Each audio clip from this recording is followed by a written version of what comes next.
সকালবেলা খোলা রাস্তা। একটা ছোট্ট কিউট বানর হাসি মুখে মোটরসাইকেল চালাচ্ছে। মাথায় কোনো হেলমেট নেই। আহা, কি মজা বাইক চালিয়ে। রাস্তার মোড়ে হুইসেল বাজে। একটা কিউট খরগোশ পুলিশ বানরকে থামায়। এই মিস্টার বানর, হেলমেট কোথায় তোমার? বানর লজ্জা পেয়ে মাথা চুলকায়। ওহ, ভুলে গেছি। খরগোশ পুলিশ একটা হেলমেট বের করে বানরকে দেয়। খরগোশ পুলিশ, নাও, এটা রাখো।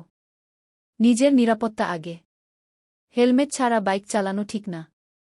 বানর হেলমেট পরে খুশি হয়ে। ধন্যবাদ অফিসার, এখন থেকে সবসময় পরব। বানর আবার বাইকে চড়ে হেলমেট পরে বিদায় নেয়। পরে খরগোশ পুলিশ বলে, নিজে সচেতন হন, অন্যকেও সচেতন করুন। হেলমেট পরুন, নিরাপদ থাকুন। ভিডিও ভালো লাগলে সাবস্ক্রাইব, লাইক, শেয়ার করেন। আল্লাহ হাফিজ।